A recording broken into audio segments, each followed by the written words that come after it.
So இவங்க வந்து அவங்களுக்கு லோன்லியாக தான் நிறையா டைம் ஃபீல் ஆகியிருக்காம்.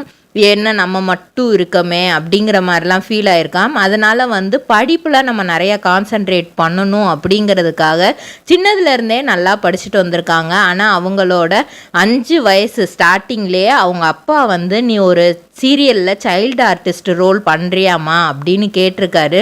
இவங்க சரி அப்பாவோட நம்ம இருக்க போகிறோம், அவங்களுக்கு வந்து அதை பற்றி என்ன அப்படிங்கிறதெல்லாம் தெரியலை, நம்ம அப்பாவோட நம்ம டைம் ஸ்பெண்ட் பண்ண போகிறோம் அப்படிங்கிற ஒரு ஆசையிலேயே அவங்களும் அந்த சைல்டு ஆர்டிஸ்ட் ரோலை நடித்தாங்க. அது என்ன சீரியல் அப்படின்னா ஓமன திங்கள் பச்சி அப்படிங்கிற சீரியல் தான். அதுக்கப்புறம் அது ஹிட் ஆகி கொஞ்ச நாள் கழித்து தேவி மகாத்மயம் அப்படிங்கிற சீரியலும் நடிக்கிறாங்க. நடிச்சுட்டு ஃபுல் அண்ட் பாக்கு மட்டை தயாரிக்கும் மிஷின் கிடைக்கும். அதற்கான ரா மெட்டீரியல்ஸையும் வருடம் முழுதும் நாங்களே சப்ளை செய்து வருகிறோம். நீங்கள் செய்யும் தட்டுகளை நாங்களே எடுத்துக்கொள்கிறோம். அதற்கான லோன் வசதியும் செய்து தருகிறோம்.